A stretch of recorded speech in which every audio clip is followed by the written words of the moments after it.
La mort des uns doit rappeler aux autres la leur. Pleurer en posant un proche dans sa tombe est tout à fait naturel. Mais wallahi, si on voyait à ce moment-là ce que le mort voit, on deviendrait tellement étourdi qu'on en oublierait notre défunt. Et l'ange de la mort reviendra nous voir, nous qui sommes restés, reviendra chercher chaque membre de notre famille jusqu'à ce qu'il n'en reste aucun. Wallahi, mes frères et sœurs, la meilleure chose que l'on puisse recommander, c'est d'avoir la conscience d'Allah, de manière à se réfugier auprès de lui pour qu'il nous protège des dangers qui nous guettent.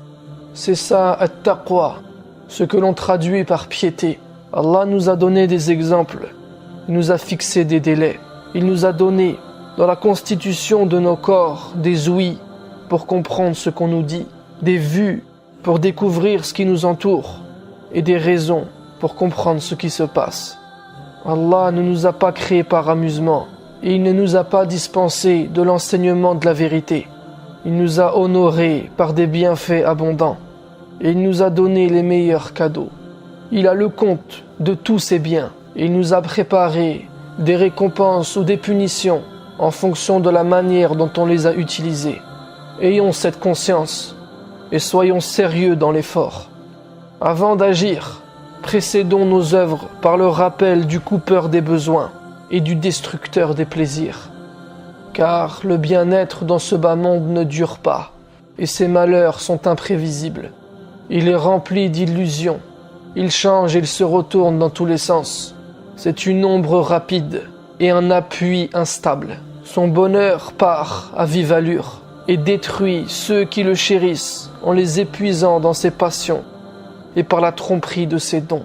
Tirons la morale des leçons et méditons sur les signes et les ruines. Allah nous a avertis pour que nous apprenions à nous arrêter et il nous a annoncé de bonnes nouvelles pour nous encourager à avancer. Alors profitons de ces exhortations. On peut presque voir les crocs de la mort qui s'accrochent à nous, la maison de la terre qui nous serre et les événements terribles qui nous surprennent, le soufflement dans la trompe, la résurrection des tombes, la conduite au rassemblement et le rendement des comptes sous le contrôle du puissant souverain absolu.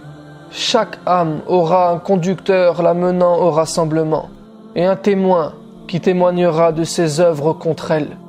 La terre resplendira de la lumière de son Seigneur. Le livre des actions sera déposé et on fera venir les prophètes et les témoins. Ce qui sera décidé pour nous ce jour-là le sera en toute équité. On ne sera pas lésé. La terre tremblera, l'appeleur appellera, et ce sera le jour de la rencontre. Les horreurs du jugement apparaîtront, le soleil sera éclipsé, et les bêtes seront attroupées au lieu du rassemblement. Les secrets seront divulgués, les mauvais périront, et les cœurs seront secoués. Les gens du feu recevront de la part d'Allah un châtiment destructeur et une punition qui les fera hurler. La fournaise apparaîtra avec sa dureté, son bruit assourdissant, son grondement semblable au tonnerre, sa hargne et ses menaces. Son feu s'intensifiera, son eau brûlante bouillonnera et son souffle s'allumera. Celui qui y sera pour l'éternité n'aura pas de soulagement. Son regret ne cessera pas, et ses chaînes énormes ne se casseront pas. Autour de ses habitants, il y aura des anges qui leur annonceront une boisson d'eau brûlante et un rôtissage dans la fournaise. Ils seront voilés d'Allah, parce qu'ils l'étaient eux-mêmes dans le bas monde. Ils seront éloignés des muttaqin, de ceux qui avaient la piété, parce qu'ils en étaient loin dans le bas monde. Alors mes frères, mes sœurs, ayons cette piété maintenant. Développons-la en nous soumettant totalement à lui, après nous être rabaissés par humilité, en fuyant vers lui, après avoir craint pour nous. Maintenant que nous sommes avertis et réveillés, laissons le mal, précipitons-nous vers le bien et concurrençons-nous sainement pour réussir. Préparons-nous pour la vie future et approvisionnons-nous avec les bonnes actions. Allah voit tout, Allah tient compte de tout Il est le plus juste des juges.